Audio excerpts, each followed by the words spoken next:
Yeah, so San Francisco, I can break this down into multiple parts. So I'm going to talk about the head first. I'm going to talk about the GM, John Lynch, and the president of football operations, as well as Kyle Shanahan, the head coach. Since 2017, and this is a unique situation, which is crazy that it's unique because you've got the GM and the head coach that have been aligned in terms of their tenure there for the most part since they both got to San Francisco in these roles. And this has been a team that has been a staple in the NFL. This has been a team that's been one of the best run organizations in the NFL. This is the team that's drafted well.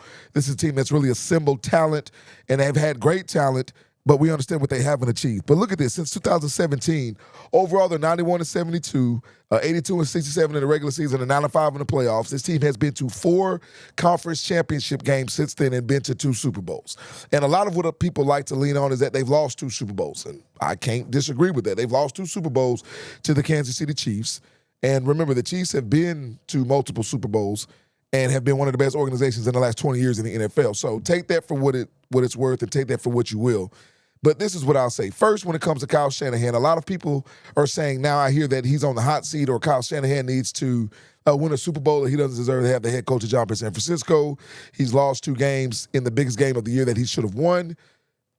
If you don't think Kyle Shanahan's a good coach, this is what I guarantee. I guarantee if San Francisco were to let him go tomorrow, that there would probably be 25 NFL jobs that he'd be up for, meaning there would be a bunch of head coaches that are currently in positions that would get the boot if Kyle Shanahan were available. First of all, that's how good of a coach I think he is, regardless of what anybody else thinks. Now, let's look at it this way. Do you know what research I did? And I didn't know this before going into research, and I think that's the most fun part about this, is that every time I'm doing research for the show and every time I'm kind of doing my due diligence, I run into questions that I ask myself that I haven't done before. For example, how many NFL teams have current GMs that were former players in the NFL? Out of 32 teams, there are 2.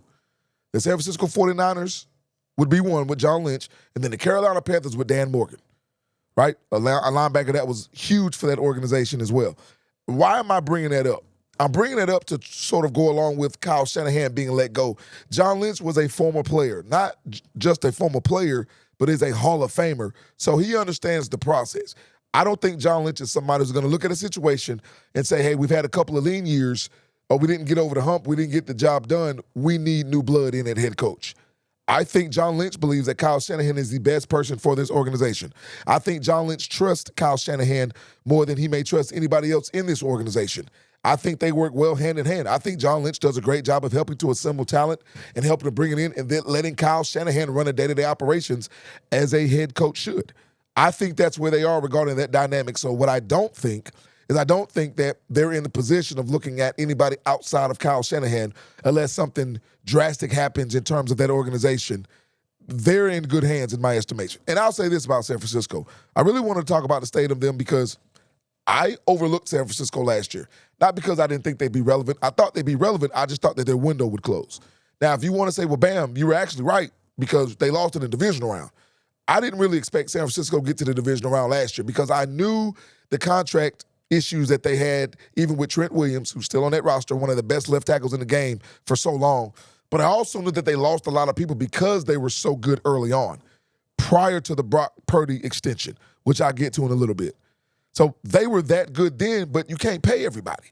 They lost Dre Greenlaw, who's now back in San Francisco, and the litany of injuries that they dealt with, from Mikael Williams to Fred Warner, it's just ridiculous. They have Deebo Samuels no longer. So there are a lot of pieces that were missing.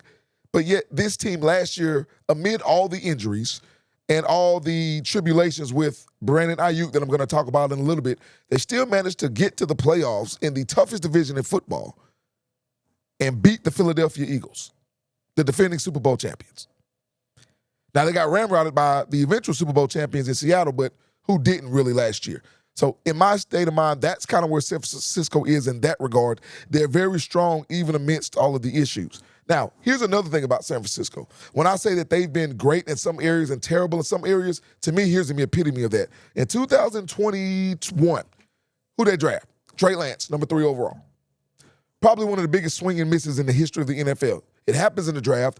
Often it happens at the quarterback spot early on in the draft, especially with somebody with not a lot of experience, and he didn't stay healthy while he was in San Francisco. But right after that, the very next season, they draft Brock Purdy literally last in the draft, and now he just signed a 5-year extension for over $260 million. $180 million of that is guaranteed. Now, I don't know if that's luck. I don't know if that's just putting yourself in position to be successful and things even themselves out in terms of the law of averages. Whatever it is, San Francisco was able to overcome the horrible draft pick of Trey Lance. Not saying he won't have a good NFL career. It was horrible for the 49ers because they didn't get anything out of him. Now they have Brock Purdy, so that's a wash. But the situation with Brandon Ayuk, guys, I didn't see it coming. I want you to think about what San Francisco had couple of years ago. You had Brandon Ayuk, whom they signed to an extension because he was that good, helping them get to those conference championship games and helping them get to the Super Bowl. They had Jawan Jennings, who's no longer in San Francisco, who I thought was one of the most underrated receivers or players in football, who would literally put people from the field to the bench when he was blocking as receiver and came up with big third down catches. And they don't have Deebo Samuel, who was an Army Swiss knife in all things regarding the NFL. And now with Brandon Ayuk, the 49ers are in a situation that's unenviable in my estimation. I don't understand where this came from. He got the extension in 2024, then he ended up getting hurt. And then after he got hurt, it just all went to crap in my estimation. Now, in situations like this, to me, leverage is always the most important thing. And if you're looking at who has more leverage, Brandon Ayuk or the San Francisco 49ers, it's obviously the 49ers because at this point in time, they're paying him zero guaranteed money. Remember, they voided his guaranteed money to the tune of about $26 million. They're taking zero cap hit as long as he is not reinstated in the NFL. And as of right now, he has been on record stating that he does not plan to apply for reinstatement with the 49ers. He doesn't want anything to do with that organization. And then on top of them not having to have a cap hit or not pay him any guaranteed money, Brandon Ayuk's being fined $50,000 every time he doesn't show up to camp when that begins, and over $67,000 every preseason game he doesn't play in. This situation went from roses to the opposite very quickly, and I really can't wrap my mind around it. I don't know what happened to Brandon Ayuk in terms of how it affected his mental or emotional state once he got hurt. And I think there's a lot of trust that's been lost in that situation. So now I look at it as, are the San Francisco 49ers a stable organization? I think they are. But I think they're in an unstable situation with Brandon Ayuk. And as much as everybody probably knows that he's not going to play in San Francisco anymore, they're trying to get some draft capital from or some type of trade capital. Is it going to happen? I have no idea. I wouldn't bet on it, but I don't think they just want to outright release him because they want something back for him. So San Francisco is swinging for the fences in a matter of speaking the same way they did for Trey Lance when it comes to Brandon Ayuk because they're trying to bank on the fact that they can get something for him. And I think at this point, based on where he is mentally and not want to be with the 49ers, if you can get a 5th or 6th round pick for him, just think about what you did with Brock Purdy and how that turned out. A 5th round or 6th round pick may be worth it.